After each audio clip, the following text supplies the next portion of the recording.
nama Syadia. Waktunya kita nge-mall bareng Bu Hal. Pada kesempatan kali ini, kita akan membahas materi mengenai statistika.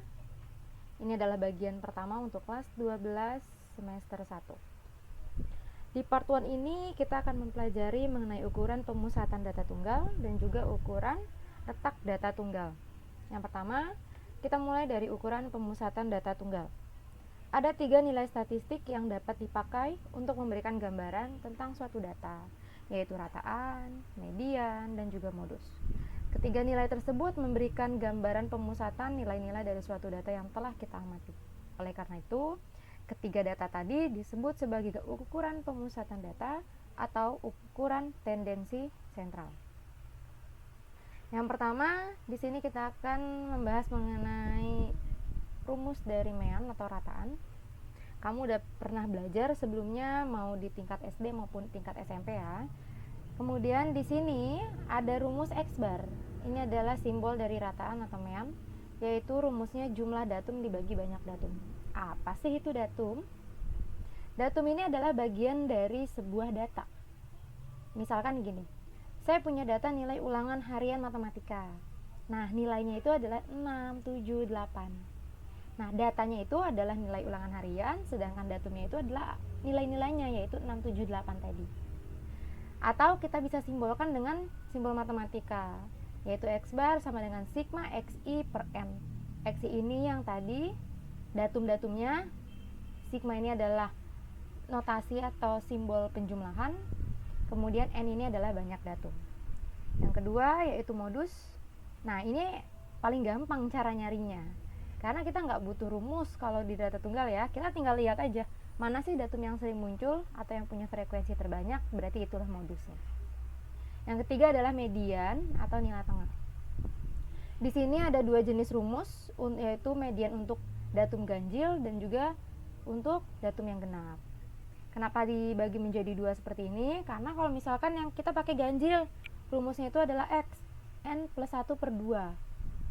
Nah, kalau misalkan banyak datumnya adalah 4, saya masukkan ke rumus ini, 4 tambah 1 kan 5, kita bagi 2 jadi 2,5.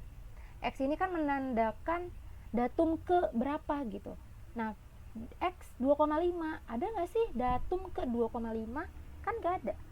Datum itu kan bilangan-bilangan asli, jadi 1, 2, 3 ya. Nah, berarti kita salah masukin nih ke rumus, karena 4 itu kan bilangan genap. Jadi kita masukinnya ke rumus median datum genap. Di sini rumusnya adalah setengah X N per 2 ditambah setengah N tambah 1. Hati-hati sama yang ini ya. Di sini yang ganjil dan genap memang mirip, tapi yang diganjil itu kita tambah 1 dulu baru dibagi 2. Nah, kalau yang genap kita bagi 2 dulu baru ditambah 1. Oke. Ini ada contoh soalnya. Yang pertama, di sini diberikan sebuah data, datum-datumnya terdiri dari angka 5, 6, 7 sampai dengan 14. Nah, ini datanya sudah berurut. Jadi kita membiasakan kalau mengerjakan statistika itu datanya kita urutkan dulu dari terkecil hingga terbesar. Di sini kita disuruh menentukan nilai rataan, median, dan juga modusnya. Yang pertama, nilai rata-rata, yaitu X bar sama dengan jumlah datum per banyak datum. Atau sigma XI per N, jumlah datum. Oh, berarti angka 5, 6, 7 hingga 14 ini kita jumlahin dulu. Dan ternyata hasilnya adalah 114. Kemudian kita bagi banyak datum atau N. Berarti ini kita hitung. 1, 2, 3, 4, 5, 6, 7, 8, 9, 10, 11, 12. Berarti M-nya itu adalah 12. 114 dibagi 12 hasilnya adalah 9,5. Ini adalah nilai rataannya. Mediannya kita menggunakan rumus yang genap. Kenapa? Karena tadi banyak datumnya adalah 12. Nah, 12 itu adalah bilangan genap. Berarti rumusnya adalah setengah X N per 2 ditambah X N per 2 plus 1. N-nya kita ganti dengan 12 ya, banyak datumnya. 12 dibagi 2 itu adalah X 6 ditambah 12 bagi 2 6 ditambah 1 itu 7. Ini bukan jawabannya ya, berarti 6 tambah 7 terus dibagi 2 itu bukan. Ingat, X6 itu menandakan bahwa dia datum ke-6 dan datum ke-7 kalau dia X7. Kita cari datum ke-6 nya berapa sih? lihat lagi datumnya. 1, 2, 3, 4, 5, 6. X6 nya itu berarti 9. X7 nya juga berarti 9. Jadi 9 ditambah 9 18, kita bagi 2, dapatlah hasil mediannya itu 9. Modus itu tadi adalah datum yang sering muncul. Ternyata setelah kita lihat di sini yang sering muncul adalah 8, 9, sama 12. Mereka muncul sebanyak 2 kali. Boleh nggak sih modus itu lebih dari 1? Jadi modus lebih dari 1 itu nggak apa-apa ya. Kalau modusnya ada 2 jenis, berarti dia disebut sebagai bimodus. Kalau lebih dari 2 seperti yang ini ya, itu disebut sebagai multimodus. Next, ini kita mulai masuk di ukuran letak data tunggal.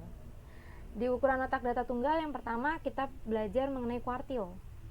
Jadi kuartil itu adalah suatu data yang telah diurutkan, yang tadi saya bilang ya, dari terkecil sampai terbesar, dengan ukuran data n lebih besar dari 4. Dapat ditentukan 3 buah nilai yang membagi data itu menjadi 4 bagian yang sama.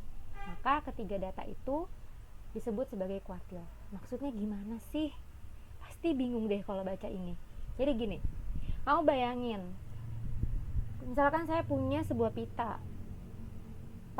Pita ini mau saya bagi nih ke 4 orang. Berarti kan pita itu harus saya gunting dulu kan. Berarti harus berapa kali sih saya gunting? Gak mungkin, kalau 4 kali saya gunting berarti dapatnya berapa pita? 5 kan. Sedangkan saya cuma butuh 4 doang. Berarti saya harus mengguntingnya itu sebanyak 3 kali. Jadi pita itu saya tandain dulu.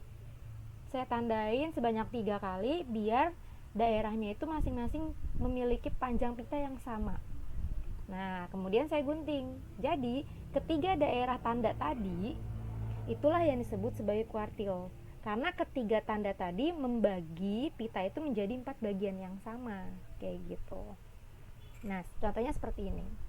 Kalau digambarkan ini adalah pitanya. Ini tadi tanda-tanda yang akan kita guntingnya nih ada 3 jenis, ya kan? Nah, yang pertama ini disebut kuartil 1 atau kuartil bawah. Nah, kuartil kedua atau kuartil tengah, dan yang ini yang ketiga atau kuartil atas. Aku takut kebalik nih, misalkan gitu. Cara ngingetnya yang gampang gimana sih? Nah, cara ngingetnya gini, kamu ingat aja sih gedung itu kan lantai 1 adanya di bawah kan. Nah, kalau di bawah, oh berarti Q1 itu bawah, Q3 itu atas. Jadi kamu ingat lantai gedung aja. Rumusnya ini sebenarnya rumusnya singkat. Kamu nggak harus ngingetin semuanya. Kamu ingat 1, kamu akan ingat 3-3-nya. Kata kuncinya itu sebenarnya X 1/4 N plus 1. Yang selalu berubah itu yang atas. Kalau dia Q1 berarti ini 1. Kalau dia Q2 ini akan berubah jadi 2. Kalau Q3 dia akan berubah jadi 3. Kenapa sih kopernya per 4? Ya karena tadi dia membagi menjadi 4 daerah yang sama. Jadi kalau Q1 berarti X 1/4 N plus 1. Kalau Q2 berarti X 2/4 N plus 1. Kuartil 3 berarti X 3/4 N plus 1. Oke, selanjutnya ada desil. Kalau tadi kuartil itu membagi daerah menjadi 4 bagian yang sama. Kalau desil kamu ingat dekade aja. Dekade itu kan 10 tahun. Berarti desil itu menjadi 10 bagian yang sama. Ini rumusnya sama kayak kuartil tadi. Kalau kuartil itu per 4, nah kalau di desil itu di sini dia per 10. Nah, tergantung ya di sini kenapa I? Ya tergantung yang ditanya itu desil keberapa. Kalau desil 6 berarti jadinya 6/10 N plus 1. Selanjutnya adalah persentil. Ya udah, yang gampang kamu ingat persen. Yang namanya persen kan per 100.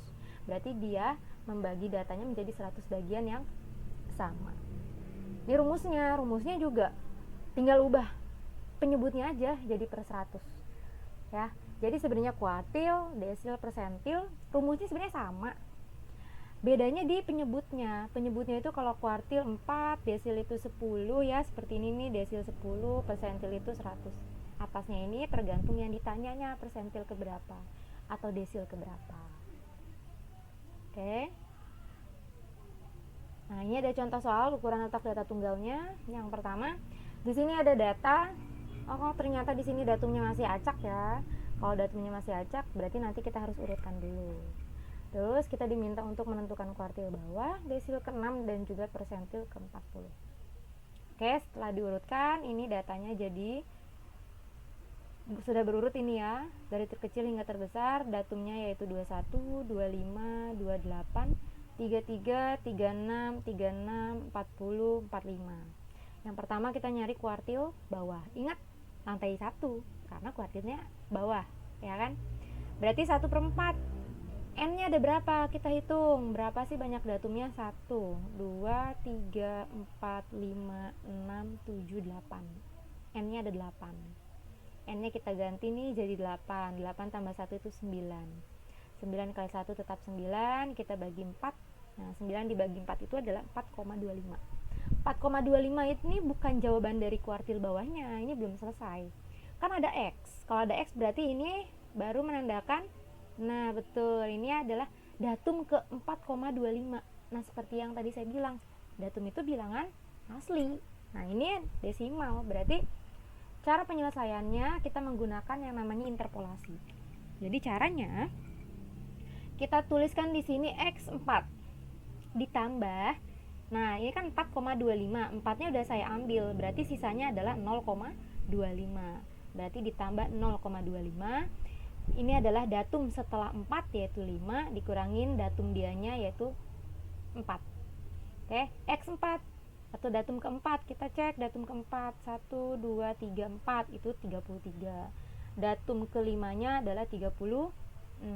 Kita masukin X4 33 ditambah 0,25, tadi X5 nya 36 dikurang X4 nya 33. Kita hitung, ingat ya, ini jangan kamu jumlah. Kenapa? Karena di sini 0,25 nya dikali ke dalam kurung. Jadi kita kurangin dulu yang di dalam kurung itu 3. 3 dikali 0,25 itu hasilnya 0,75, kita jumlahin dengan 33. Inilah hasil kuartil bawahnya. Kemudian desil ke-6. Rumusnya adalah 6/10. Loh, kok 6/10? Karena yang ditanya adalah desil ke-6. Berarti yang atasnya 6, desil itu adalah per 10, N plus 1. Tadi N-nya adalah 8, 8 tambah 1 9, dikali 6 berarti 54. Kita bagi 10 jadi 5,4. Berarti kayak tadi kita pakai interpolasi. X ke-5.